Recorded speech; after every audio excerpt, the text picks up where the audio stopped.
Que acaban de unirse también Gabriela y Rosario Martínez, también bienvenidas.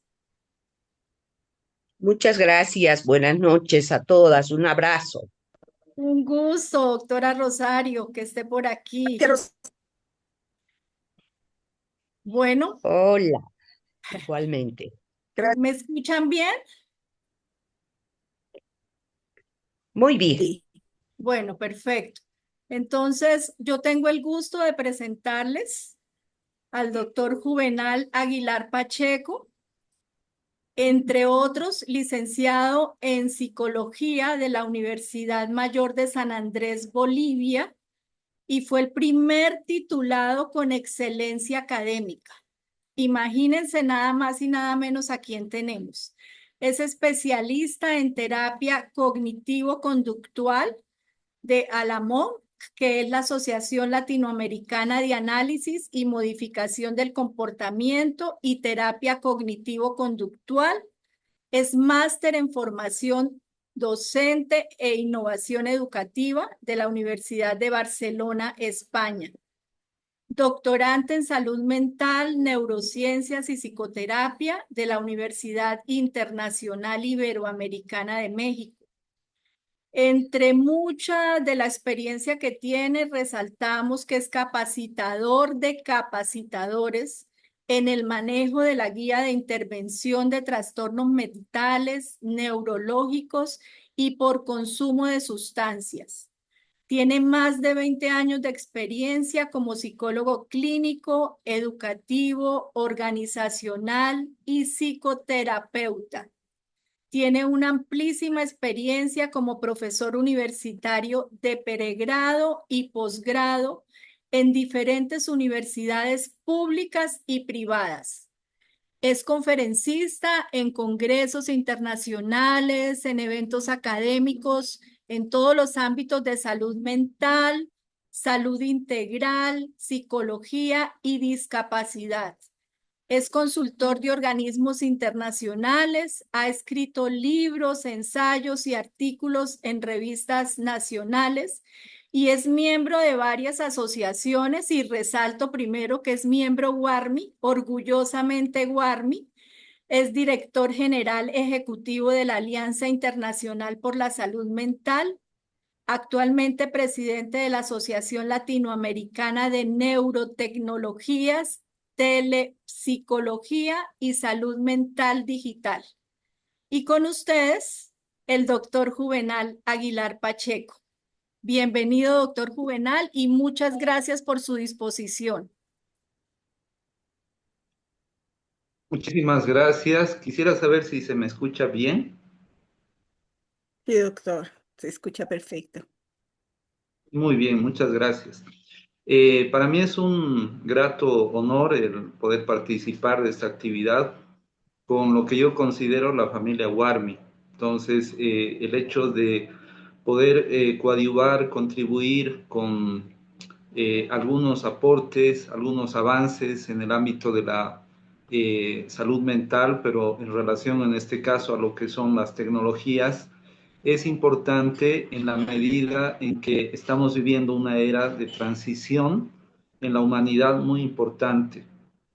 Esto no, obviamente, no incumbe, no solamente está vinculado al campo de la salud mental, sino que las nuevas tecnologías están teniendo un impacto enorme, ¿no?, en todos los ámbitos del conocimiento humano.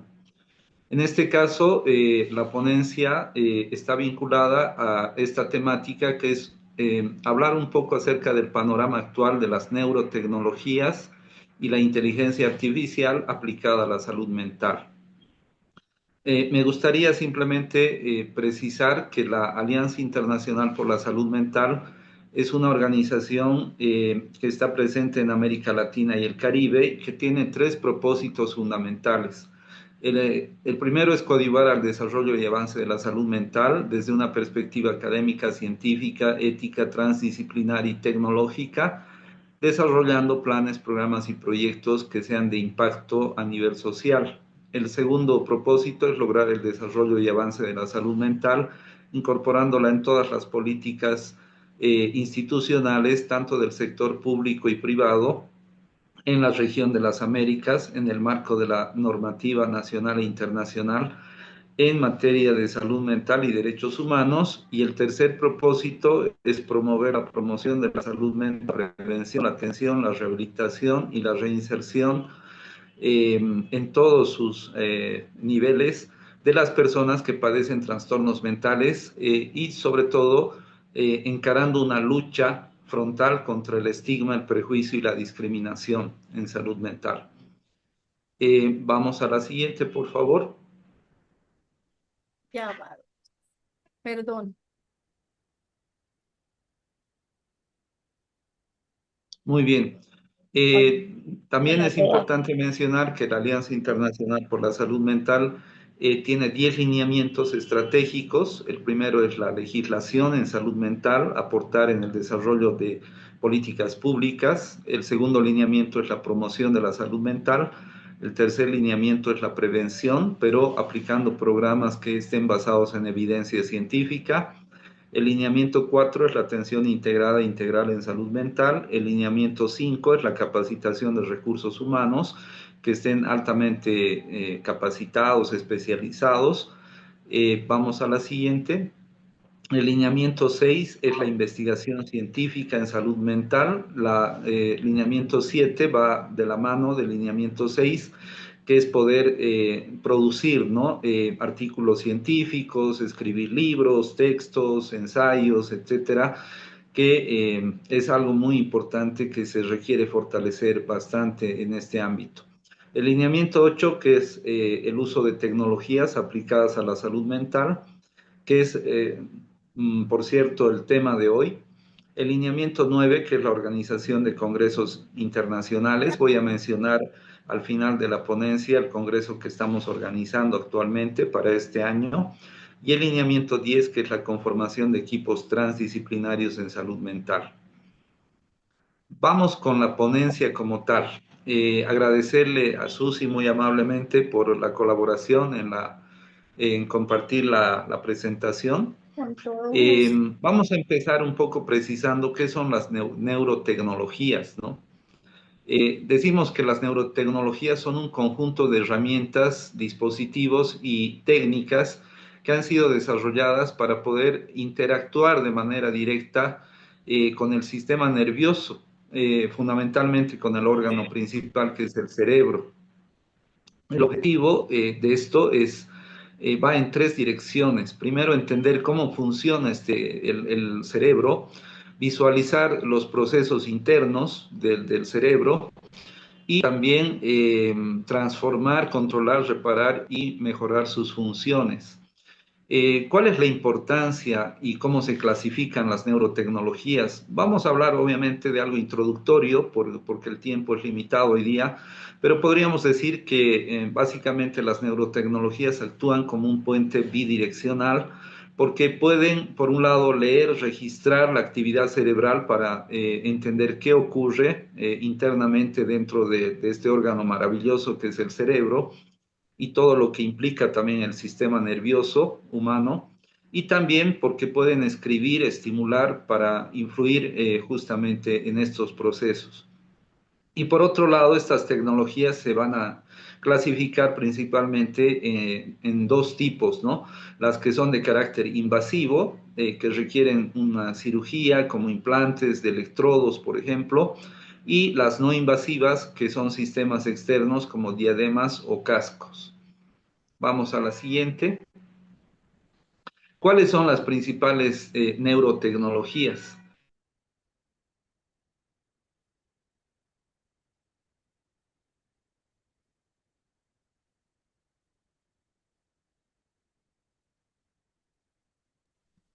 Está yendo en la dirección de lograr la miniaturización, la mayor precisión y la reducción de la invasividad. Y aquí vamos a detallar algunas de las principales, ¿no?, neurotecnologías. Tenemos, por ejemplo, lo que es la tecnología de interfaces cerebro-computador. Son sistemas que traducen las señales eléctricas del cerebro en comandos para dispositivos externos. Tenemos a nivel de aplicaciones que son las que permiten que las personas con parálisis, por ejemplo, controlen prótesis robóticas, sillas de ruedas o computadoras solo con el uso del pensamiento, algo que en el pasado o hace unos años atrás era algo que solamente estaba presente en las películas de ciencia ficción. Y por otro lado, la innovación constante, permanente, que está pasando de sistemas lentos a dispositivos de alta resolución que pueden decodificar no solo intenciones motoras, sino también el habla o conceptos que son mucho más complejos. Otra neurotecnología importante es la neuroestimulación y la neuromodulación, algo que por cierto está generando bastante polémica hoy en día, ¿no? Utilizan corrientes eléctricas o campos magnéticos para modificar la actividad neuronal en áreas específicas. Acá tenemos, por ejemplo, lo que es la estimulación cerebral profunda, conocida a menudo como el marcapaso cerebral, que implica el uso de electrodos implantados quirúrgicamente y que es altamente efectiva para tratar síntomas motores, como por ejemplo en el caso de la enfermedad de Parkinson, en el caso de la epilepsia, que son enfermedades neurológicas, y cada vez más en trastornos también psiquiátricos como la depresión resistente al tratamiento o el trastorno obsesivo compulsivo, por ejemplo. También las técnicas no invasivas como la estimulación magnética transcraneal y la estimulación por corriente directa, que usan dispositivos externos para aplicar campos magnéticos o eléctricos leves. Esto coadyuva en procesos de rehabilitación tras accidentes cerebrovasculares o en el tratamiento de la depresión. Tenemos otro tipo de neurotecnología, que es la neuroimagen avanzada, que permite ver el cerebro en acción con una resolución sin precedentes, ¿no? Porque esto no se podía hacer en el pasado. Tenemos acá la resonancia magnética funcional, que mapea la actividad cerebral mediante cambios en el flujo sanguíneo, y la tomografía por emisión de positrones, que visualiza la distribución de neurotransmisores y la actividad metabólica. Estas técnicas son vitales para poder avanzar en este sentido. Tenemos también la optogenética, que es otra neurotecnología que usa técnica de vanguardia, sobre todo a nivel de ingeniería genética y luz. El funcionamiento consiste en que se insertan genes fotosensibles en neuronas específicas. Luego, usando luz láser focalizada, se pueden activar o desactivar grupos exactos de neuronas, ¿no? Vamos a la anterior, por favor. Ahí. Aunque su uso principalmente hoy es la investigación de esto de la optogenética, sobre todo en animales, está revolucionando nuestra comprensión de los circuitos neuronales. Otra neurotecnología son las emergentes, por ejemplo, los dispositivos que son menos invasivos. Tenemos acá, por ejemplo, las alternativas a la cirugía cerebral abierta, como el Stentrode, un electrodo que se inserta a través de los vasos sanguíneos hasta llegar a la corteza cerebral, evitando la necesidad de perforar el cráneo. Y el ultrasonido funcional, que son investigaciones recientes que optan por el uso de ondas de ultrasonido que pueden leer la actividad cerebral de forma no invasiva con una resolución mucho mayor que los métodos que son convencionales. Vamos a la siguiente, por favor. La inteligencia artificial también es parte de esta ponencia, y podríamos decir que en general pues es la capacidad de las máquinas o sistemas computacionales para imitar capacidades cognitivas humanas. Esto incluye el aprendizaje, el razonamiento, la resolución de problemas, la toma de decisiones, la comprensión del lenguaje, la percepción sensorial, entre otras, ¿no? En lugar de seguir instrucciones rígidas paso a paso como el software tradicional, los sistemas de inteligencia artificial utilizan algoritmos y grandes volúmenes de datos para identificar patrones, aprender de ellos y tomar decisiones o realizar predicciones de manera autónoma. ¿Cómo se aplica la inteligencia artificial a la salud mental? Ahí estamos hablando del uso de tecnologías modernas, ¿no? Por ejemplo, la integración de la inteligencia artificial en la salud mental busca complementar el trabajo de los profesionales, facilitando diagnósticos más precisos un seguimiento además mucho más constante y una mayor accesibilidad.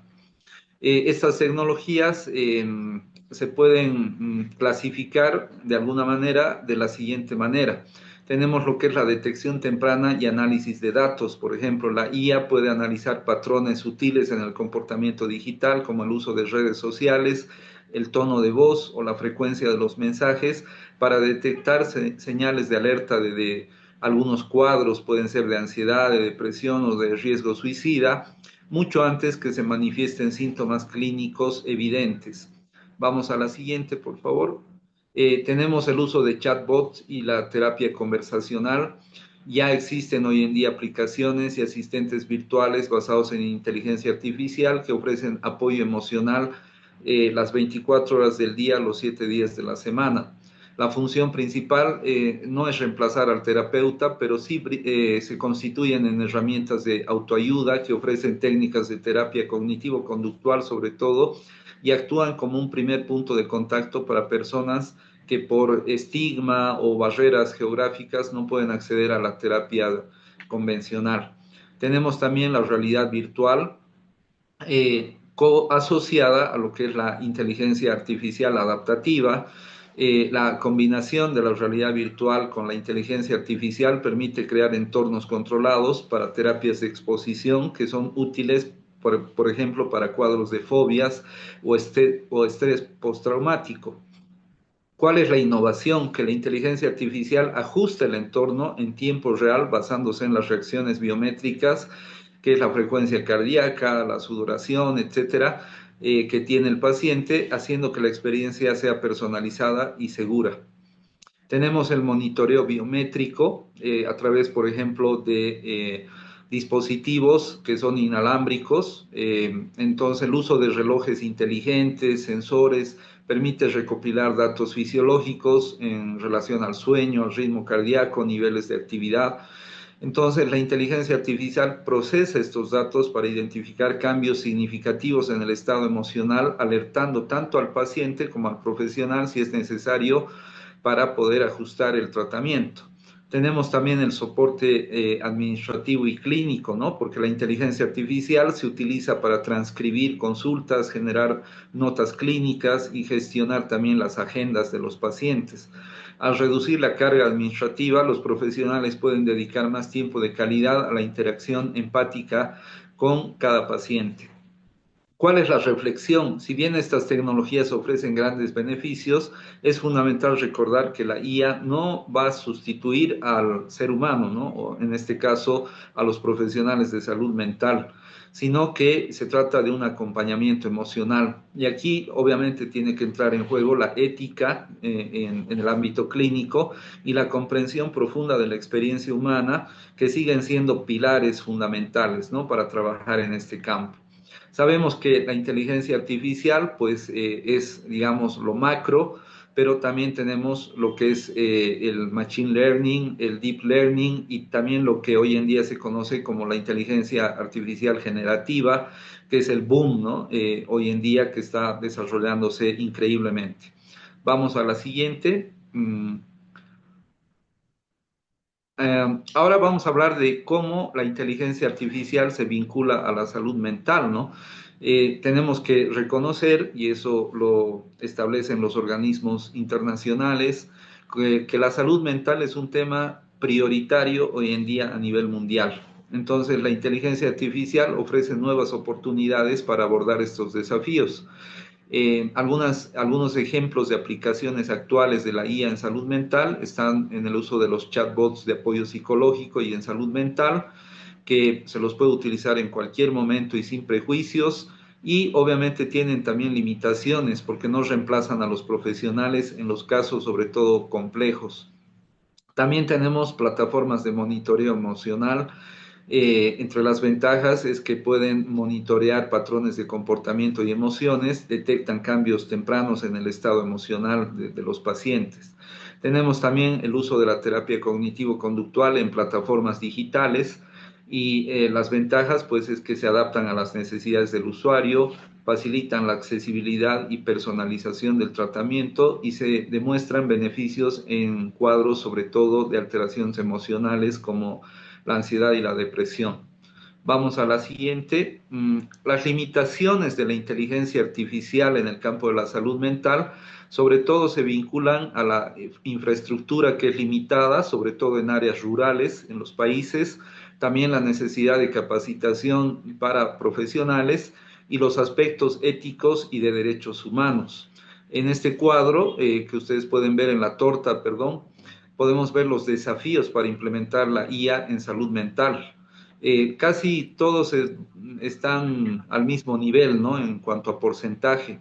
Por ejemplo, la falta de infraestructura, hay que mejorar la infraestructura tecnológica, también el manejo de privacidad de datos, la capacitación profesional y el costo, ¿no? Que muchas veces es una barrera para acceder a estas tecnologías. Vamos a la siguiente. Los aspectos éticos y de derechos humanos son fundamentales con el uso de tanto de las neurotecnologías como de la inteligencia artificial, ¿no? Porque el uso de la IA debe respetar la privacidad y la confidencialidad, es algo que está preocupando hoy en día bastante a nivel internacional. Y también sabemos que es fundamental tener una perspectiva de derechos humanos y de género también en el uso de estas tecnologías. Vamos a la siguiente.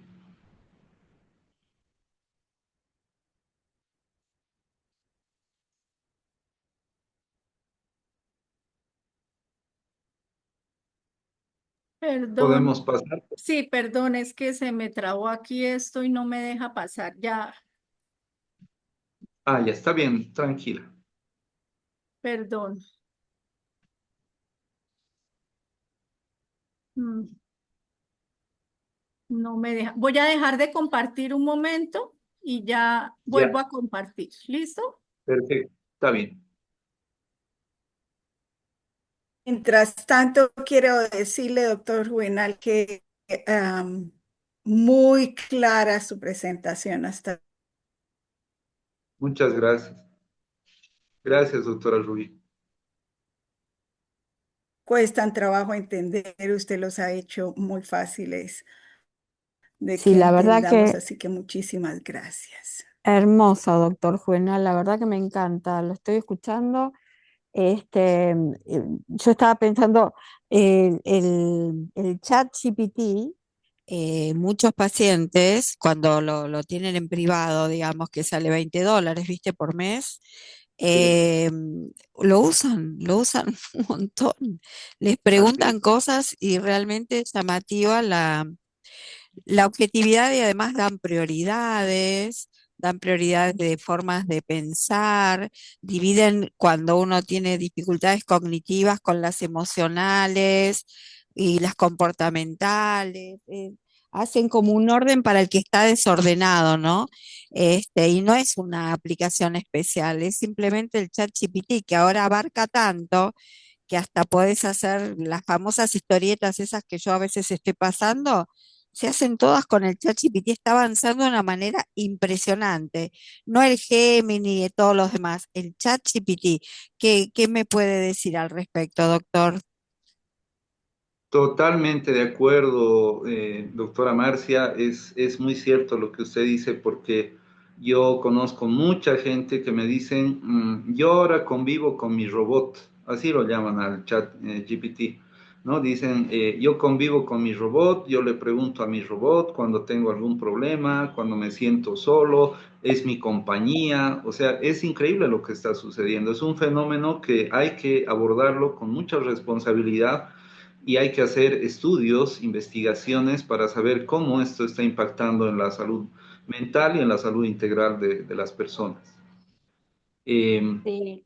Ahora Yo sí, quisiera comentar algo, continuamos. quizás no ahora, Sí, sino adelante, más por favor. adelante. Adelante. Es Ahora que sí. yo creo que tiene muchos beneficios, pero que tenemos que estar advertidos de las complicaciones que también trae o podría traer. Yo puedo comentar acerca de una actividad que lideré y coordiné en una institución chilena en la que participo, donde lo que propuse es que los profesionales, psicólogos y psiquiatras de esta institución hablaran con el ChatGPT. El ChatGPT tiene una zona que es ChatGPT psicoterapéutica, un psicoterapeuta de ChatGPT. Inclusive se puede elegir dentro de eso diferentes orientaciones. Entonces, hice yo primero la experiencia de hablar con esa parte del ChatGPT, proponiéndole un problema. Tomé una mezcla de problemas de distintas pacientes y se lo planteé como era algo que a mí me aquejaba. Me fue contestando, le fui contestando y la verdad que es sorprendente lo empático que va haciendo, ¿no? Y cómo va, pero a partir de va descubriendo cómo es uno. A mí me dijo, eres muy profunda, conoces bastante de las realidades, o sea, varias cosas que son ciertas en relación a mi profesión y mi personalidad. Sin embargo, a partir de cierto momento, lo empático que empezó a hacer era problemático. Y en esa Es reunión donde yo propuse agobiante. profesional, Es agobiante porque hace preguntas al final. Entonces, eso es lo que me dicen a mí, que todo el tiempo está haciendo preguntas y que termina siendo agobiante y que cortan los pacientes la charla. ¿Te pasa lo mismo? invité a que hiciera la experiencia y que comentáramos ahí lo que pasó con cada uno hablándole. Y fue bien interesante lo que le pasó a cada uno haciendo esa experiencia. No es banal y creo que cada uno la tendría que hacer para saber de verdad cómo es. Y sobre todo ahí se comentó de varios profesionales que habían tenido la experiencia de pacientes que lo usaban al punto de ser tan empático, de llegar a los pacientes un límite, de dar un poco la razón y nunca como cuestionar ninguna sintomatología ni ningún problema que tenía y llegar a generar mucha angustia y hasta aumentar Ay, ideación dale, suicida. dale, habla. Entonces es como un tema que puede tener sus beneficios y sus cuidados, que quizás después lo No, podemos lo que discutir más, pasa, ¿no?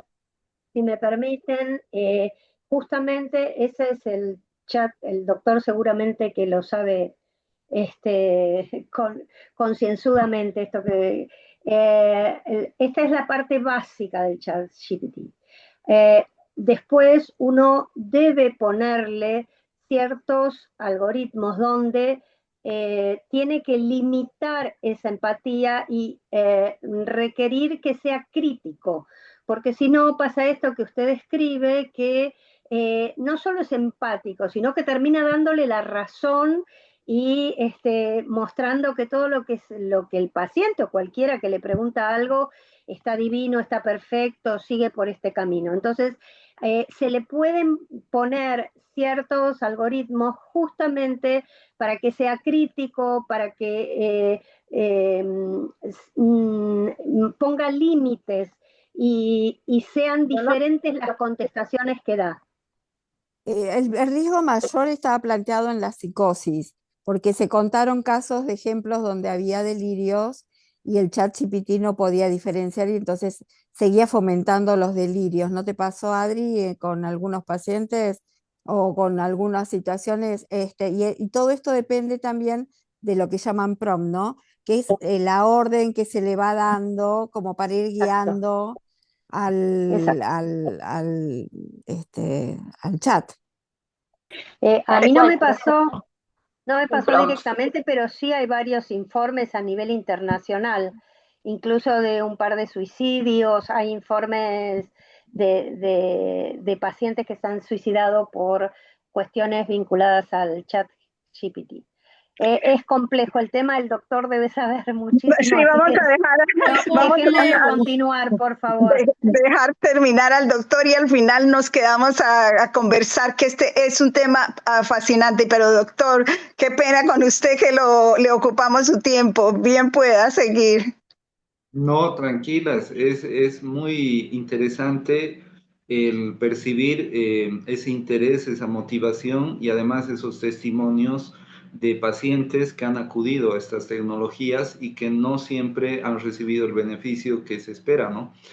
No hay que asumir la tecnología como buena ni mala en sí misma, depende de cómo se la utilice y hay que tener mucho criterio y en realidad todos los países están en este momento preocupados. Hay países que han avanzado más en el tema de neuroética y neuroderechos, que es lo que voy a explicar más adelante. Entonces, un tema que hay que tomarlo con mucho cuidado en el tema de neurotecnologías e inteligencia artificial es el tema de la privacidad mental, ¿no? Porque preocupa la protección de los datos mentales debido a una interpretación jurídica que no está prevista en muchos países a nivel de legislaciones, por lo que es necesario aclarar esta normativa para asegurar la privacidad de dichos datos y así evitar dicotomías en las opiniones de las personas que están vinculadas al ámbito legal, ¿no? Eh, También formación mental preocupa porque puede ser utilizada como datos biométricos que identifiquen a una persona y pueden ser utilizados en el futuro para cuestiones de salud mental y capacidades cognitivas con fines de discriminación. Esto es muy delicado y hay que tomarlo con mucha responsabilidad. Vamos a la siguiente, por favor.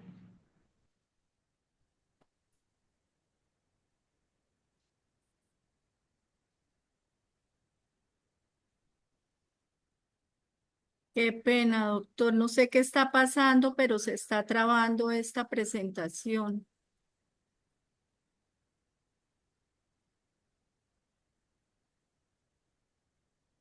¿Ya?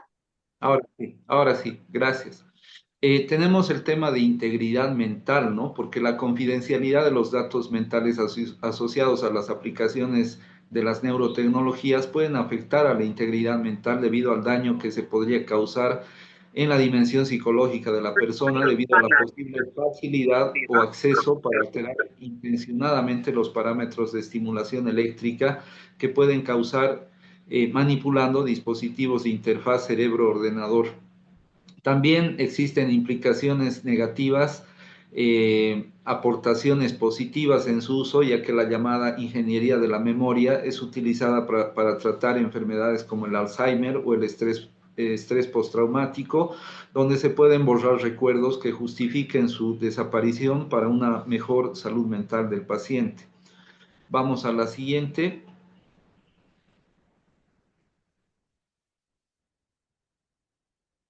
Yo estoy aquí pendiente, doctor, pero lamentablemente algo pasó con este computador y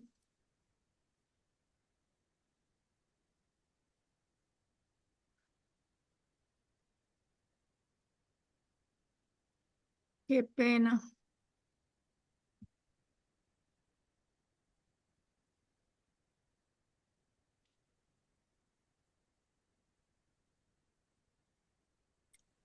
Tenemos la presentación también, Susi, en PDF. No sé si podríamos tal vez utilizar el PDF Sí, en vez del voy a PowerPoint. mirar a ver.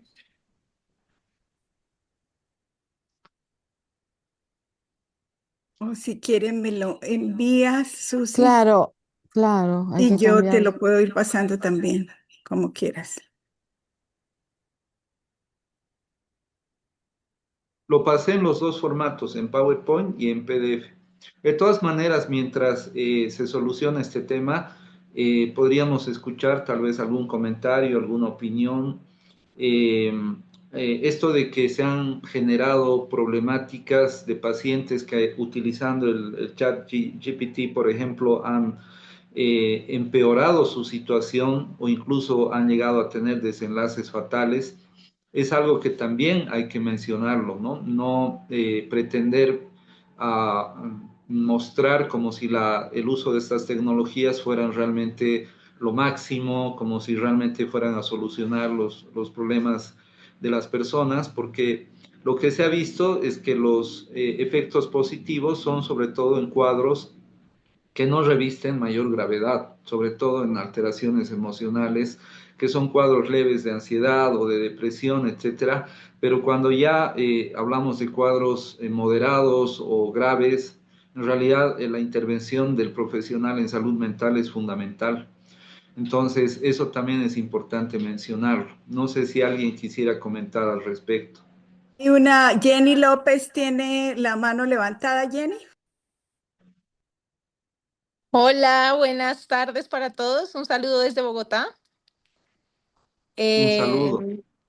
Bueno, este tema es bien interesante. Ahí quería mencionar, por un lado, lo que se ha descrito en relación a deterioro cognitivo, que lo vemos, por ejemplo, todos los que somos docentes, con relación al uso de la IA para todos los trabajos y cómo el pensamiento crítico, capacidades de reacción y demás en estas nuevas generaciones puede verse afectado y ya está descrito, o sea, el deterioro cognitivo asociado al uso permanente de la IA para muchas actividades. Y por otro lado, también la ansiedad social, ¿no? Cómo la IA refuerza, por ejemplo, en estos adolescentes el tener amigos virtuales, ya tenemos aplicaciones de novias virtuales incluso, que lo que genera, obviamente, no sé si alguien vio esta película de hace unos años que se llama Her, de cómo un señor se enamora de su IA, ¿cierto? Y genera un vínculo. Y estamos viendo cada vez, digamos, en la clínica este tipo de situaciones, ¿no? O sea, se vinculan demasiado con la IA en cada actividad, incluso social y afectiva, llegando a un punto en el cual esto les impide socializar en la vida real. Entonces, creo que tenemos bastante trabajo en este tema de cómo hacer un uso moderado de todas estas herramientas sin que eso termine empeorando muchas situaciones, sobre todo en los más jóvenes. Eso quería comentar. Muchas gracias. Gracias, Jenny. Gracias por tus comentarios muy apropiados. Vamos a ver si ya las Ahí ya dificultades técnicas tengo nos... la presentación, no la voy a poner en modo presentación para que me deje ir Sí, compartiendo diapositiva por tranquila. diapositiva, ¿sí? Ahí, doctor Ahí la Juvenal. vemos, sí. Sí, está bien. Listo. Vamos a la siguiente. Eso ya lo Listo. desarrollamos. Ya. Identidad personal. La identidad personal está relacionada con la continuidad psicológica de la persona, cuyas características propias permanecen a lo largo del tiempo, siendo capaz de reconocerse a sí mismo y diferenciarse de los demás. O sea, estamos hablando de preservar la esencia del paciente. Cuando se realizan terapias de tratamiento o procedimientos que pueden alterar estos estados mentales, podrían tener consecuencias en posibles cambios en su comportamiento, esto debido al uso inadecuado o abusivo de los dispositivos de estimulación cerebral, ya que somos sujetos de derechos que estamos protegidos por normas internacionales, ¿no? Esto de la identidad es muy importante. También la libertad cognitiva, que se relaciona con la autodeterminación mental, es decir, elegir y ejercer control sobre los propios estados mentales que pueden ser alterados o condicionados por terceros sin su consentimiento. Este término de libertad ha sido utilizado por autores importantes, quienes han explicado que el derecho y la libertad están determinados por la propia conciencia y pensamientos, aunque explican que el derecho a alterar y mejorar los propios estados mentales, así como a rechazar el uso de dispositivos que pueden manipular sus estados mentales. La libertad cognitiva se relaciona con la libertad del pensamiento, reconocida en la Carta de Derechos Humanos, y es imperativo que se aclare que dicha libertad incluye también la dimensión interna de la actividad mental. Vamos a la siguiente. Aquí hablamos ya de los neuroderechos, ¿no? Sobre todo ha sido desde algunos años, una década aproximadamente atrás, donde ya se empezó a hablar de dos grupos de neurocientíficos que abogaban por la introducción de los neuroderechos como una nueva categoría de derechos humanos. Estos derechos pretenden proteger el cerebro del ser humano de los riesgos que podrían implicar los avances de estas tecnologías, ¿no? Borrando y reescribiendo emociones, deseos, recuerdos y comportamientos humanos, así como la mejora cognitiva o la neuromejora, también conocida, ¿no?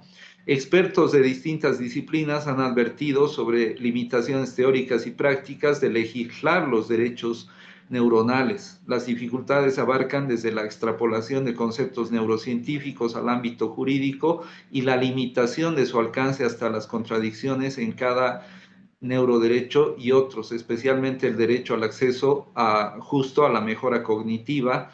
Esto es algo impresionante, ¿no? Cómo se puede mejorar la cognición del ser humano y todo lo que se viene trabajando en algunos países de Latinoamérica. Vamos a hacer referencia acá a España, México, Brasil y Argentina. que en realidad han sido los países pioneros en los cuales más se ha desarrollado el tema de neuroderechos y que ya cuentan con una agenda de neuroprotección. Este término es bien importante, ¿no? Es la protección de los derechos mentales, neurológicos del ser humano, ¿no? Aunque los especialistas han abordado rápidamente varios aspectos desde los neuroderechos, aún se ha prestado poca atención al derecho a la neuromejora, que es la base de la iniciativa denominada en la región como una premisa construida sobre el transhumanismo. Sabemos que el transhumanismo es el paradigma que se dice que es el que está imperando y al cual la humanidad se está dirigiendo, ¿no? Que es la fusión de la biología con la tecnología.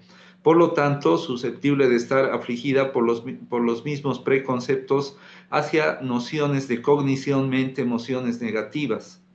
La decodificación de la racionalidad y su inexistente distinción entre cerebro y mente. Esto implica comparar los enfoques regulatorios de los derechos neuronales en los distintos países, más específicamente el derecho al acceso justo a la mejora cognitiva y sus diferentes alcances en las jurisdicciones, y los sesgos transhumanistas hacia el derecho al neuromejoramiento y las razones para eliminarlo de las agendas de neuroprotección en Latinoamérica. Vamos a la siguiente. ¿Cuáles son los neuroderechos? Algunos autores del grupo Morningside propusieron en 2017 la incorporación de una nueva categoría de derechos humanos que proteja a las personas frente a las posibilidades sin precedentes de las neurotecnologías para acceder, recopilar y compartir información cerebral, así como manipular sus mecanismos, por tanto, las emociones, deseos, intenciones y comportamientos. Estos nuevos derechos se conocen como neuroderechos y abarcan los derechos a la libertad cognitiva, la privacidad mental y el consentimiento, la continuidad psicológica, la identidad personal, el libre albedrío, la protección frente a los sesgos de los algoritmos y la igualdad de acceso al aumento cognitivo. Vamos a la siguiente. Dificultades para la legislación en neuroderechos. Los expertos de distintas disciplinas han advertido de las limitaciones teóricas y prácticas de legislar sobre los neuroderechos. Aquí tenemos una iniciativa de los neuroderechos que plantean la preocupación por la falta de delimitación de conceptos clave como mente y cerebro, lo que dificulta el establecimiento de definiciones a nivel legal jurídico. Por otra parte, las aplicaciones no terapéuticas como el entrenamiento plantean situaciones problemáticas cuando se habla de responsabilidad penal o civil, mientras que las posibles aplicaciones clínicas respaldadas por muchos años de investigación corren el riesgo de ser prohibidas incluso, ¿no?, en algunos países. Además, los derechos neuronales parecen ser contradictorios entre sí. Vamos a la siguiente. ¿Cuáles son las dificultades? Decíamos, por ejemplo, una persona que mejora su capacidad cognitiva puede sacrificar su continuidad psicológica y, por tanto, el derecho a la protección de su identidad personal. La misma persona podría querer utilizar herramientas que mejoren sus habilidades sociales y pueden detectar emociones con la ayuda de los datos cerebrales de otros, por lo que podría estar violando su derecho a la intimidad mental. Vamos a la siguiente. ¿Cuáles son los avances más importantes sobre legislación en los países? La discusión sobre los derechos neuronales está vigente y es compleja. No obstante, las regulaciones y el lobby en la materia parecen ser inminentes, sobre todo en países como México, Chile, Brasil, etcétera, Argentina, que son los que han sido pioneros, ¿no?, como lo demuestran las enmiendas y proyectos de ley que han ido surgiendo en la región. Chile sabemos que se convirtió en el primer país que integró una protección a los neuroderechos en su constitución en el mes de octubre de 2021, un proyecto de ley que sigue la iniciativa del grupo Morningside y los derechos propuestos se encuentra en una segunda ronda de discusión en el Senado de Chile. También se han presentado proyectos de ley similares que modifican el derecho penal y la ley de protección de datos personales en Argentina y Brasil, entre otros. Vamos a la siguiente.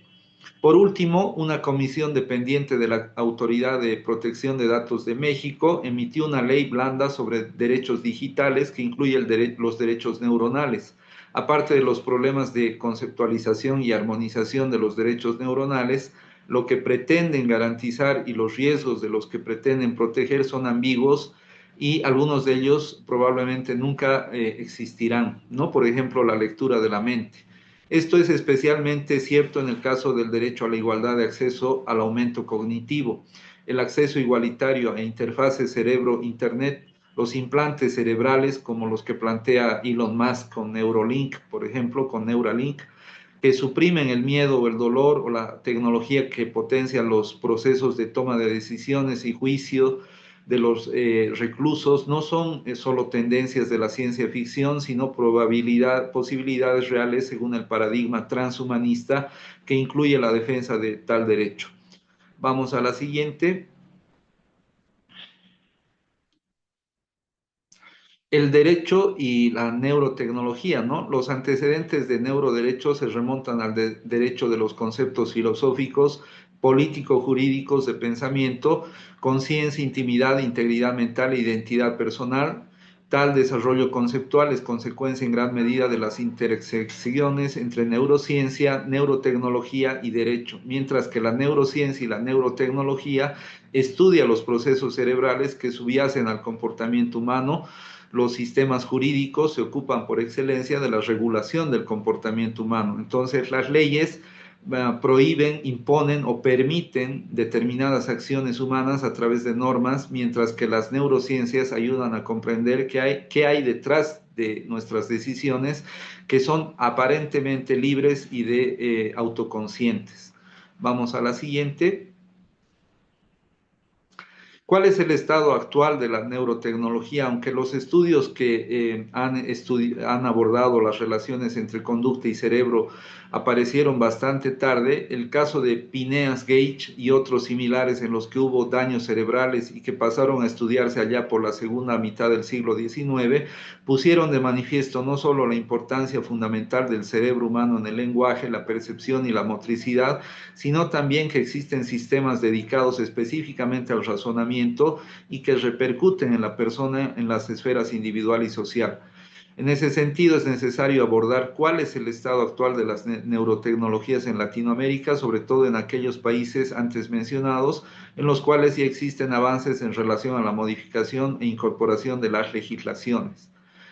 Vamos a la siguiente. Algo que no debemos dejar de lado es que la humanidad se enfrenta ahora a un gran desafío, que es la introducción de la computación cuántica. La tecnología cuántica a nivel de computadores es algo que va a revolucionar totalmente la sociedad en la que vivimos, eso ya se sabe, y las neurotecnologías comprenden una amplia variedad de tecnologías desarrolladas a partir de la computación cuántica para observar, medir, controlar o incluso mejorar el sistema neurológico y sus funciones. Estas tecnologías hacen uso de técnicas anteriores y avanzadas para abordar los retos a los que se enfrentan la neurociencia, la medicina, la ingeniería biomédica y otras ciencias para comprender el cerebro. Las neurotecnologías no pueden tomarse al margen de su campo de aplicación, ya que desarrollan dentro de ellos la mayoría de las veces por los especialistas de esos campos. Hacer un seguimiento de todos esos avances no es posible, ya que sus aplicaciones son muy variadas, desde métodos que ayudan a los especialistas médicos en su monitorización o toma de decisiones, hasta el desarrollo incluso de fármacos para trastornos mentales o dispositivos que apoyan tratamientos neurológicos. La inteligencia artificial hoy en día está desarrollando incluso hasta nuevos fármacos, nuevos tratamientos, porque superan totalmente la capacidad del ser humano, ¿no? Las tecnologías no invasivas ayudan a registrar y o estimular el cerebro desde el exterior sin necesidad de ninguna intervención clínica, mientras que las técnicas invasivas sí requieren la intervención física mediante cirugía para implantar electrodos que registren o estimulen el sistema neurológico. Neuralink de Elon Musk es un ejemplo de lo que serían los implantes el implante de un chip, ¿no?, en el cerebro, que es lo que se está hablando. Entre las técnicas para registrar la actividad cerebral se encuentran el electroencefalograma, que es la más convencional, la resonancia magnética funcional, la espectroscopía funcional del infrarrojo cercano, la implantación de las microagujas, que es un procedimiento invasivo en el que se insertan pequeños electrodos en la corteza cerebral. Vamos a la siguiente. Por otro lado está la estimulación eléctrica transcraneal, la estimulación magnética transcraneal, los ultrasonidos focalizados, que son técnicas no invasivas que utilizan impulsos eléctricos, magnéticos y de luz infrarroja, la estimulación cerebral profunda también, que es el famoso procedimiento invasivo que consiste en implantar electrodos que sustituyen a neuromoduladores y se utiliza en el tratamiento del Parkinson o la epilepsia. Vamos al siguiente. Los psicofármacos utilizados para tratar trastornos neurológicos también pertenecen a la categoría de estimuladores cerebrales. Ahí hay muchos ejemplos de los conocidos y los que se están desarrollando también para trastornos mentales, así como para enfermedades neurológicas como el Alzheimer, el TDAH, la narcolepsia, que ayudan a mejorar el estado de ánimo, la pérdida de memoria, la concentración, la vigilia, la asertividad y la sociabilidad. Sin embargo, representan un riesgo de efectos secundarios no deseados que conllevan alteraciones de comportamiento, cambios de autopercepción y la autonomía personal.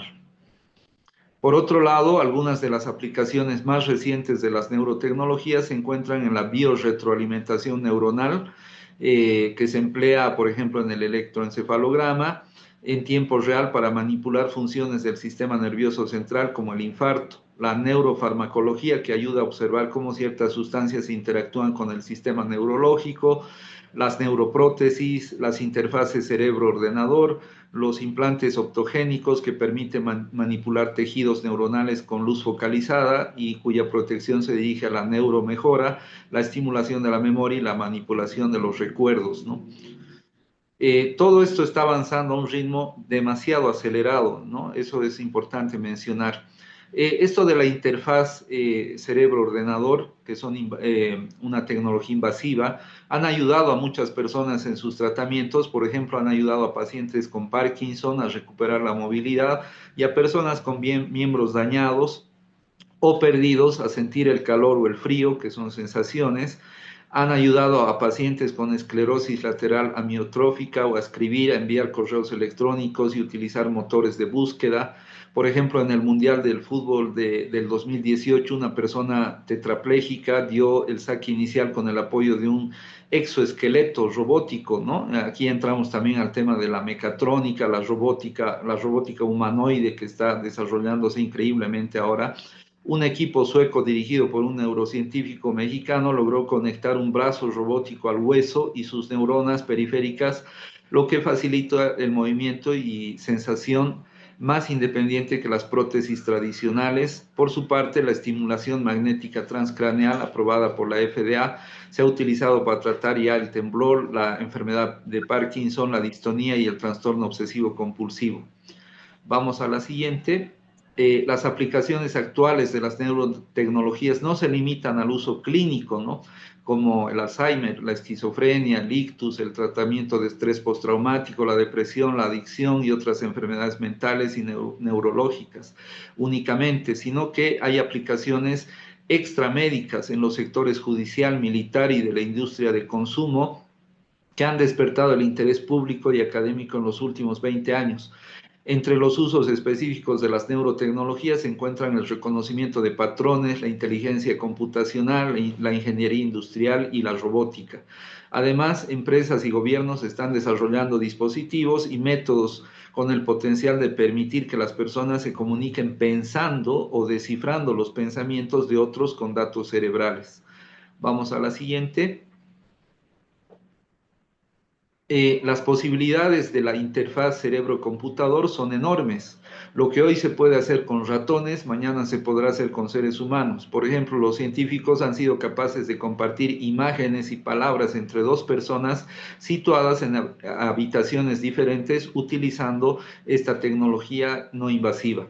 En 2018, el MIT Media Lab transcribió pensamientos humanos en mensajes mecanografiados y Neuralink de Elon Musk ha anunciado el desarrollo de un implante inalámbrico que conectará las mentes de los seres humanos a los ordenadores con el fin de mejorarlos mediante el uso de inteligencia artificial.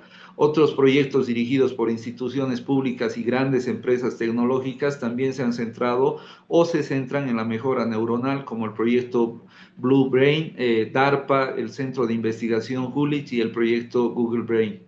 Vamos a la siguiente. También existen varios proyectos ambiciosos cuyo alcance va más allá del espectro médico. Algunos de ellos son el proyecto Conectome y la iniciativa Brain en Estados Unidos y el proyecto Cerebro Humano en Europa. El primer proyecto se puso en marcha en el 2009 y ha durado 5 años, y el objetivo era identificar y mapear completamente las redes de conexión en el cerebro y su relación con los genes, los procesos mentales y el comportamiento, con la ayuda de algunas técnicas de imagen cerebral, ¿no? de resonancia magnética, con tensor de difusión y otras técnicas. La Brain Research también en cuanto a innovaciones y avances en neurotecnologías, que ha sido una iniciativa de Brain. Uno de los impulsores fue Rafael Yuste, fue presentada por Barack Obama, el expresidente de Estados Unidos, en 2013, y comparte el objetivo del proyecto europeo del cerebro, que es descifrar la estructura cerebral para comprender la percepción, la atención, el aprendizaje, la memoria, el lenguaje, el pensamiento y las emociones. Vamos a la siguiente. Por último, también hay proyectos neurotecnológicos enfocados a ser utilizados en los dispositivos y softwares del día a día y financiados por grandes empresas tecnológicas privadas. El proyecto Brain to Text de Facebook comenzó en 2017 y tiene como objetivo contribuir a el desarrollo de la interfaz cerebro-ordenador no invasiva que decodifique los pensamientos humanos en palabras en una pantalla. La compañía también está desarrollando una pulsera que traduce la actividad neuronal en intenciones, gestos y movimientos en ordenadores o avatares robóticos. El dispositivo Kernel Flow, creado en 2020 por la startup Kernel, es un casco que puede cartografiar la actividad cerebral con una precisión y resolución que otros dispositivos del mercado no son capaces de alcanzar. Vamos a la siguiente. Los auriculares también, ¿no?, de Apple pueden leer las ondas cerebrales de los clientes, mientras que Samsung y otras empresas están probando lengüetas y otros dispositivos que son inalámbricos, que controlan la actividad cerebral mediante la interfaz cerebro-ordenador, perdón. Las aplicaciones de las neurotecnologías son varias y tienen distintos resultados. Su expansión va más allá de la medicina, hacia la educación, los juegos, el entretenimiento, el transporte y el ejército, y se solapa con preocupaciones éticas como la seguridad de los datos, la transparencia, la equidad y el bienestar. Las futuras aplicaciones neurotecnológicas en áreas médicas y no médicas parecen estar lejos por ahora, pero siguen siendo prometedoras y sin duda un reto en términos de igualdad, justicia y derechos, que es la razón que subyace a los objetivos de proteger la privacidad mental, la integridad, la identidad y la garantía de acceder a los avances cognitivos que prometen, ¿no? Vamos a la siguiente. En términos generales se puede resumir 4 precedentes. En primer lugar, los diálogos médico-jurídicos celebrados en Estados Unidos a finales del siglo XIX y principios del siglo XX, que ya se centraban en aspectos jurídicos, ¿no?, y que han ido avanzando en los países para poder vincular la relación entre la responsabilidad penal y las enfermedades mentales y las dificultades para diferenciar las mentes patológicas de las normales, sobre todo en delincuentes, ¿no? En segundo lugar, la invención de la electroencefalografía y su relación en los asuntos jurídicos desde mediados del siglo XX, cuando por fin fue posible medir la actividad eléctrica cerebral en seres humanos vivos. Por ejemplo, se introdujeron algunos cambios positivos en la legislación para pacientes epilépticos y las pruebas de electroencefalografía ayudaron a litigios laborales y civiles. Vamos a la siguiente. También en tercer lugar, los debates sobre la psicocirugía moderna como tratamiento de los trastornos mentales, incluso como tratamiento penal en varios países a mediados del siglo XX, cuando el cerebro violento estaba de moda. El ejemplo más conocido es la llamada lobotomía prefrontal, que eso obviamente ustedes lo conocen. En cuarto precedente ha sido la progresiva introducción de la neuropsicología forense en los litigios civiles en los años 80 y 90, que generó el directo precedente del neuroderecho en la literatura por la relevancia de los testimonios de los neuropsicólogos en los juicios, incluyendo el uso de tecnologías de neuroimagen. Vamos a la siguiente. Por ejemplo, en The People of the State of New York, Herbert y Weinstein, uno de los primeros casos que demuestra el impacto de las imágenes cerebrales en la construcción del estado mental, el acusado fue, digamos, imputado por estrangular a su mujer y hacerlo parecer un suicidio, ya que después arrojó el cuerpo desde un 12º piso. La defensa ofreció una tomografía por emisión de positrones y una resonancia magnética que exponían un quiste en una meninge que obstaculizaba el metabolismo cerebral en áreas asociadas con las funciones ejecutivas. Las pruebas fueron aceptadas por el tribunal para el análisis de la demencia del acusado. Vamos a la siguiente. En las 2 décadas siguientes, el peso del neuroderecho en la academia se haría notable, así como en los tribunales, especialmente en los casos de pena capital. En 2009, el caso Sten Wong, una sentencia de muerte fue reducida a cadena perpetua sin posibilidad de libertad condicional con la ayuda de testimonios de expertos que presentaron 2 electroencefalogramas, uno de ellos realizado al acusado a los 12 años. Junto con el historial clínico se pudo demostrar maltrato infantil y diferentes trastornos desde la infancia. Un año más tarde, en Estados Unidos, la pena de muerte del delincuente fue rechazada por el juez aparentemente persuadido porque se presentaron las pruebas de escáneres cerebrales que mostraban daños considerables en el lóbulo frontal y que disminuían el nivel de culpabilidad y las habilidades mentales para planear los crímenes.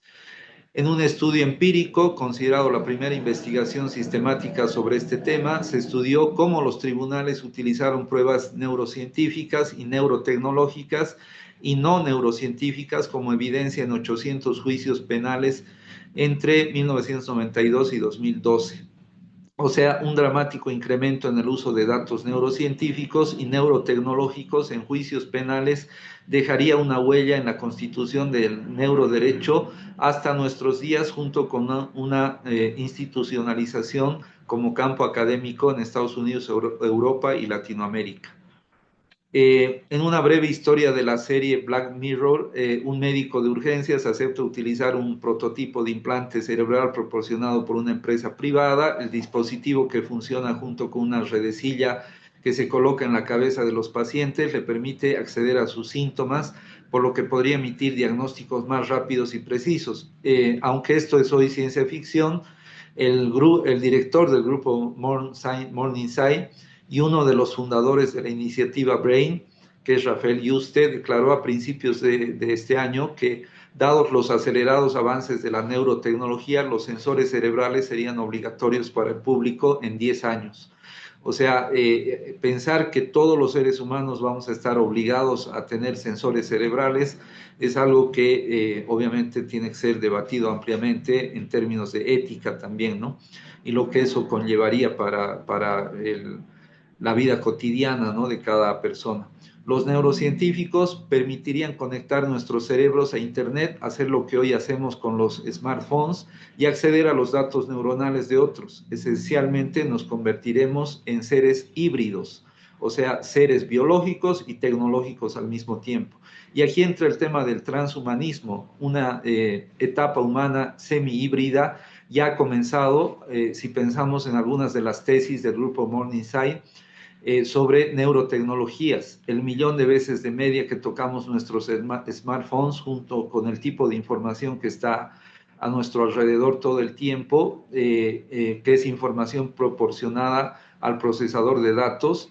Entonces, esto implica realmente que se gastan una cantidad enorme de miles de millones de dólares actualmente en distintas aplicaciones neurotecnológicas. También esto implica mejorar la capacidad tecnológica para observar procesos de codificación de imágenes cerebrales y las enormes inversiones públicas y privadas destinadas a las investigaciones en campos que van más allá del sector terapéutico. Una próxima etapa del hibridismo es la inminente expansión de las neurotecnologías a otras esferas humanas y la plena integración entre el cerebro y la tecnología. Esta perspectiva contempla la posibilidad de ampliar el potencial humano superando el envejecimiento, las deficiencias cognitivas, el sufrimiento involuntario y nuestro confinamiento en el planeta. Ya vamos a la última parte. Las neurociencias y las neurotecnologías prometen resolver los problemas sociales que las humanidades tradicionales no pudieron hacerlo mediante intervenciones modificadoras directas e indirectas. Estas promesas son la lectura de la mente, la alteración del estado de ánimo y la personalidad, el cambio de aspectos del comportamiento, modificación de la memoria, la mejora cognitiva, entre otros. El propio transhumanismo es un conglomerado uniforme de filosofías y posturas científicas y no científicas cuyo objeto es servir de guía hacia la condición posthumana. Vamos a la siguiente. La corriente tecnocientífica del transhumanismo, que es la que se ha tomado para este trabajo, se basa principalmente en dos pilares. Uno está compuesto por la investigación y las teorías especulativas en robótica, cibernética e inteligencia artificial, mientras que el otro consiste en aplicaciones de la biología, la medicina, la farmacología y la genética. El transhumanismo tecnocientífico es una visión del mundo en auge que pretende generar debate, previsión visionaria y conciencia de las cuestiones éticas y políticas relacionadas con la condición poshumana. Además, la mejora humana es uno de los núcleos del pensamiento transhumanista. Abarca mejoras en aspectos cognitivos y físicos con la ayuda de soporte artificial, como la capacidad de evitar la enfermedad o el envejecimiento, mejorar la percepción, la fuerza física o la velocidad. Vamos a la siguiente. Hablando de la mejora neuronal o cognitiva, en particular se refiere a la modificación de las funciones normales de la mente para mejorarlas mediante distintos procedimientos. Los potenciales cognitivos pueden ser fármacos o dispositivos que mejoran los procesos mentales, ya sea percepción, atención, memoria, etcétera, ¿no? Por su parte, las interfaces neuronales implantadas que solo se utilizan para afecciones médicas como la depresión pueden tener otros usos comerciales potenciales en personas sanas. Siguiendo las proyecciones cerebrales y los ideales transhumanistas, un implante de este tipo puede ser utilizado por los consumidores para aumentar o decidir cuándo experimentar felicidad o al menos activar los neurotransmisores pertinentes para generar ese sentimiento. Vamos a la siguiente. Por último, pero no por ello menos importante, la neuromejora abarca potenciar algo más que las capacidades cognitivas. Aparte de la percepción, la atención, la memoria, el juicio y la toma de decisiones, están relacionadas sobre todo con el aspecto moral de la mente. Esta última forma de mejora se centra en la mejora de la moralidad humana por medios biotecnológicos. Los teóricos han afirmado que la biomejora moral debe ser un deber si queremos afrontar los retos del futuro. Por ejemplo, evitar las guerras, ¿no? Y que no debería haber ninguna restricción para este tipo de aplicaciones, ya que las sociedades siempre han implorado este objetivo. El refuerzo moral puede obtenerse de la gestión de las emociones negativas, en particular la agresividad. Vamos a la siguiente.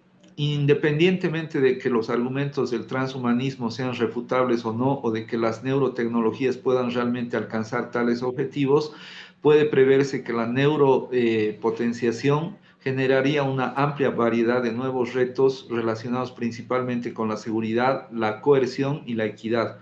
En cambio, puede generar potencialmente desigualdad, sobredemanda, deficiaria, la idiosincrasia de la meritocracia, generaría pérdida de diversidad y junto con ello sería una amenaza para la democracia. Vamos a la siguiente. Aquí hago referencia, esto lo pueden tener en la presentación, a lo que han sido los avances en los países que he mencionado. Está el caso de Chile, por ejemplo, cuánto ha avanzado Chile en lo que ha sido la legislación sobre neuroderechos desde el año 2021. Vamos a la siguiente. Está el caso de México también. a finales de octubre de 2022, donde una comisión independiente ya empezó a debatir el tema también de neuroderechos y ya se ha ido avanzando en ese sentido y se asemeja a la Carta Española de Derechos Digitales. Es importante revisar los avances en los países. Vamos a la siguiente. Tenemos el caso de Argentina, también donde ya se ha planteado también el tema de incorporar dentro de la legislación el tema de neuroprotección, por ejemplo, y neuroderechos, que eso hay que ver hasta dónde se ha podido avanzar, ¿verdad? Y también se lo vincula al tema de la ley penitenciaria, que establece el uso de técnicas de imagen cerebral y neurotecnologías como una forma de tratamiento. Vamos a la siguiente. Tenemos el caso de Brasil, donde hay una agenda de neuroprotección que comienza con la propuesta de integrar algunas nociones de neuroderechos en la Ley de Protección de Datos Personales. Vamos a la siguiente.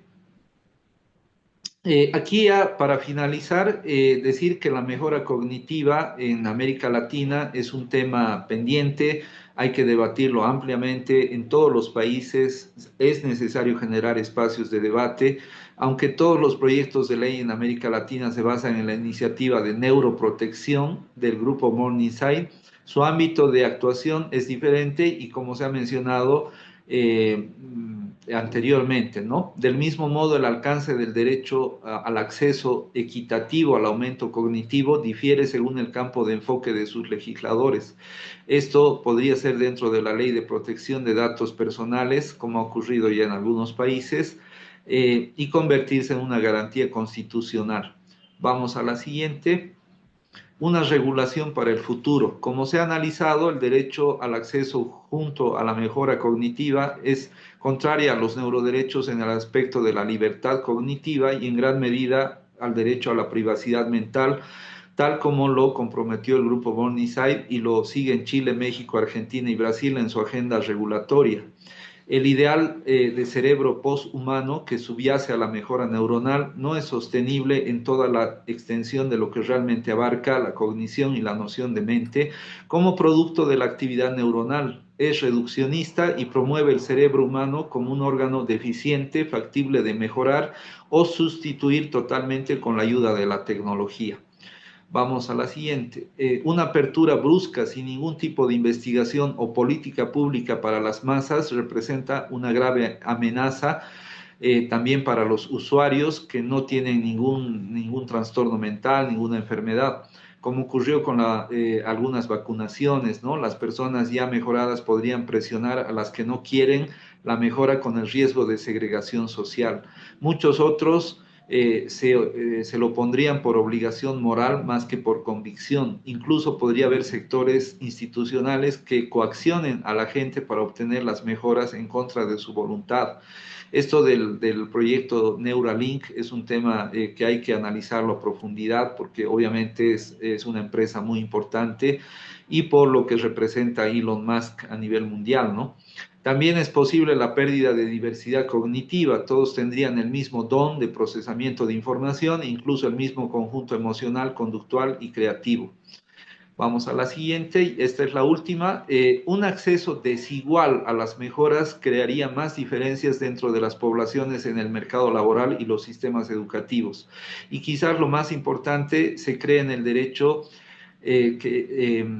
se cree que el derecho está financiado por los estados, sin embargo, los centros de investigación, laboratorios, productores y distribuidores que actualmente se centran en el cerebro y las neurotecnologías son en su mayoría empresas privadas dominantes. Por último, la aplicación del derecho a la igualdad de acceso a la mejora cognitiva parece más complicada en la realidad que sobre el papel por varias razones, porque se debe considerar que el neuroderecho es prácticamente inexistente en la región, a pesar de que estos 4 países que ya hemos mencionado se encuentran entre los pocos de la región con interés académico en el neuroderecho, no existe investigación real en la materia y su implementación en el sistema judicial es todavía pobre y no continua.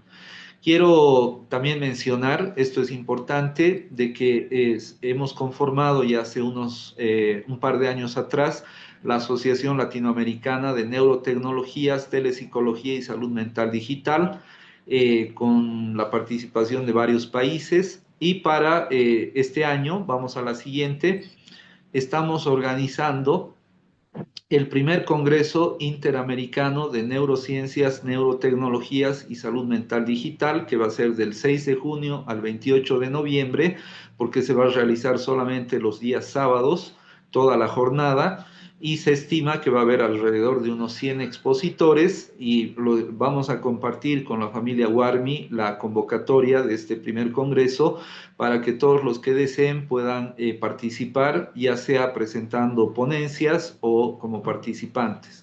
Vamos a la siguiente. Quisiera terminar la presentación, esta disertación, con una reflexión, ¿no? Que dice, abracemos la esperanza y construyamos el futuro juntos. Es lo menos que nos merecemos como especie humana, atesorando la gratitud de estar vivos y tener el privilegio de poder contribuir al desarrollo integral de la sociedad. Con eso, vamos a la siguiente. Estos son los contactos que se pueden utilizar para los profesionales de Warmi que deseen establecer algún nexo, alguna comunicación con la Alianza Internacional por la Salud Mental.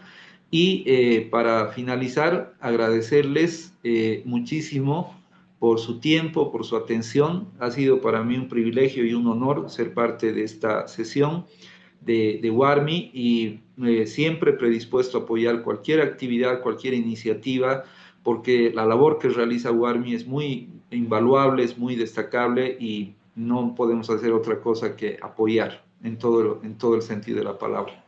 Muchísimas gracias, doctora Rubí, y a todos los participantes también que han estado hoy día presentes.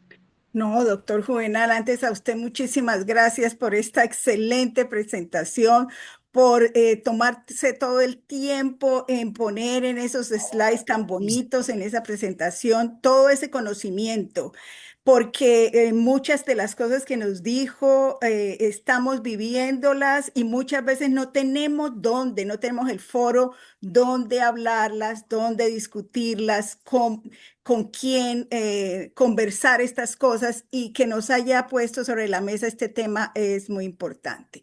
Yo voy a empezar a abrir el micrófono, me van poniendo la manita la que quiera, el que quiera. Ya pasamos del tiempo, pero tenemos 10 minuticos para que si hay preguntas, por favor, me pueden poner la manita y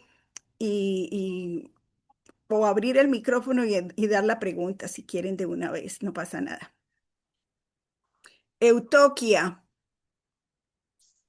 Hola, buenas tardes. Quisiera Buenas tardes. preguntarle, doctor Juvenal, si usted tiene algún conocimiento o experiencia realizando estimulación transcraneal en pacientes que tienen secuelas secundarias al consumo de sustancias. Perdón, se ha entrecortado el audio y no he escuchado bien la pregunta. Si la puedes repetir, por favor. Muchas gracias. Le preguntaba, doctor, si usted tiene experiencia, porque he encontrado algunos protocolos que son contradictorios respecto al manejo de la estimulación transcraneal en pacientes con consumo de sustancias. Ah, ya. Perfecto, muchísimas gracias.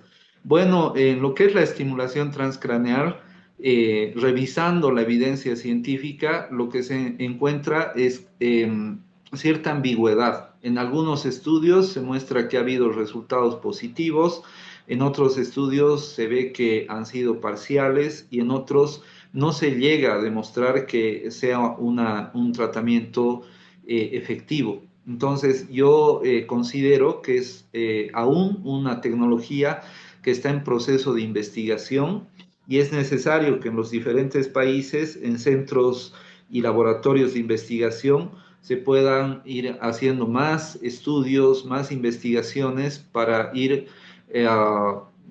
definiendo realmente el grado de eficacia de esta tecnología.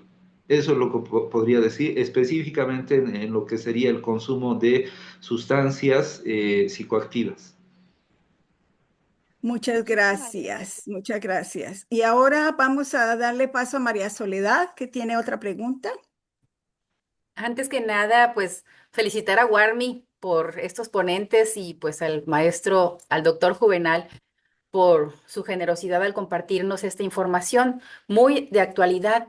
Y desde México, específicamente desde Hermosillo, Sonora, me interesa mucho saber sobre la mejora genética y no sé si en algún momento en medicina perinatal usted, doctor Juvenal, ha trabajado o ha sabido acerca de el uso de las neurotecnologías para esto de la mejora genética de los bebés. Ya sabemos de la elección del sexo, ya sabemos de los avances que se están dando para abolir la infertilidad, pero también sabemos que ya algunas empresas están investigando acerca de cómo tratar in útero deficiencias de los productos para que salgan mejorados. No sé si esto sigue siendo ciencia ficción o usted nos puede ampliar al respecto. Yo creo que es algo que está en debate. Hay algunas empresas, evidentemente, he conocido algunas experiencias de empresas europeas que han abordado este tema de la mejora genética. Sin embargo, sí es necesario mencionar que esto genera muchísima polémica desde el punto de vista ético.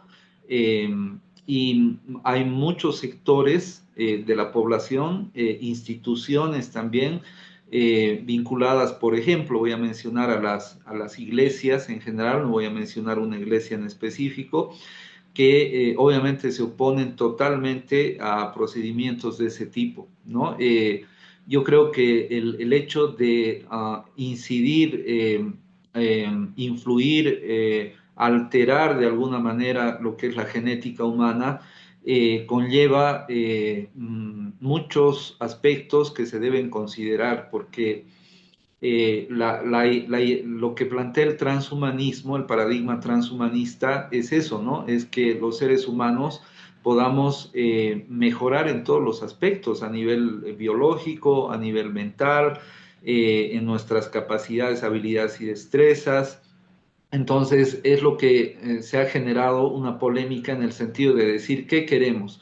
Tener un estándar de superhumanos, llamémosle así, superhumanos que no tienen ningún tipo de alteración, defecto, etcétera, y que todos vamos a poder rendir al mismo nivel y con las mismas capacidades. Entonces, ¿en qué queda ahí el tema de identidad? Lo que yo decía, identidad personal, el tema de la misma privacidad que estaría siendo vulnerada, ¿verdad? Porque todos nacemos con ciertas características que provienen de nuestros ancestros, ¿no? Entonces, es un tema que yo creo que es muy delicado y que se debe abordar esto responsablemente, generando espacios de debate académico, científico, tecnológico, filosófico, etcétera. Con equipos transdisciplinarios y con la intervención también de los estados para ir generando políticas públicas como lo han venido haciendo estos países que he mencionado, ¿no? El tema de neuroprotección y neuroderechos que de alguna manera están garantizando de que no se vulnere justamente al ser humano en ciertos aspectos que tendrían que ver con el libre albedrío, que tendrían que ver con la libertad individual de decidir, ¿no? Finalmente, si yo me quiero someter a ese tipo de procedimientos. Y ahí viene el tema, si los padres, porque usted dice, se podría alterar de alguna manera la genética en el vientre materno, si esto desde el punto de vista ético sería aceptable. Es algo similar a lo que pasa actualmente desde mi punto de vista con el tema del aborto, por ejemplo, ¿no? Hay grandes diferencias y hay una confrontación muy evidente entre sectores de la población que apoyan lo que se llama la interrupción legal del embarazo en algunos países, versus los que dicen no, eso es atentar contra el derecho a la vida, ¿no?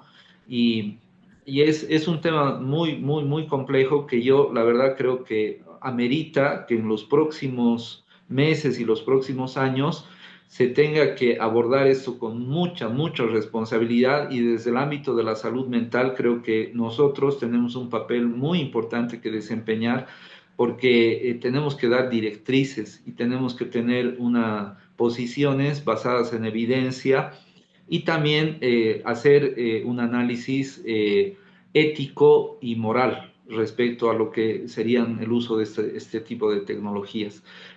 Para finalizar, espero haber respondido a su pregunta. Hay empresas que lo están haciendo en Europa. Se hablan de granjas de bebés, ¿no? Donde incluso se ha llegado a plantear de que ya no sería necesario la intervención de los seres humanos para la reproducción. Se está hablando de, por ejemplo, de úteros artificiales, ¿no? Donde podría nacer un bebé que ya no tendría ningún vínculo con ninguna familia, no tendría padres, en otras palabras. ¿Y qué es lo que eso implicaría para la vida de ese ser humano en términos de salud mental, del aspecto emocional, el tema de apego? O sea, hay un montón de aspectos que hay que analizar a ese nivel. Gracias, Gracias, doctor doctor Juvenal. Juvenal. Sí, le Gabriela damos Varas, perdón, doctora Ruby, es que Gabriela Varas está sí, insistiendo. yo le iba a dar la palabra a ella precisamente. Gracias, Susi. Gracias, buenas noches. Muchas gracias por la invitación a tal magistral actualización y a toda esta revolución de conocimiento que tendremos que ver cómo procesar y poder entrar. Mi pregunta es que en Argentina, yo vivo en Córdoba, la ciudad de Córdoba, Argentina, han llegado unos estimuladores transcraneales y el aparato que está en Córdoba tiene programación para tratar la ansiedad, ¿no? Sobre todo ansiedad y estados de angustia relacionados a la menopausia, a los secundarios a déficit hormonales.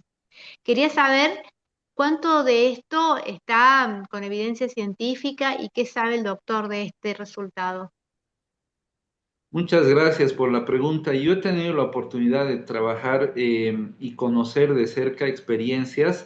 Hay una, por ejemplo, de un centro que se llama Neuropsicomédica, donde han implementado esto de la estimulación transcraneal y lo que he podido evidenciar con los resultados que se han obtenido con los pacientes, sistematizando la información de la evidencia en el grado de eficacia de este tipo de intervenciones, es que no es concluyente.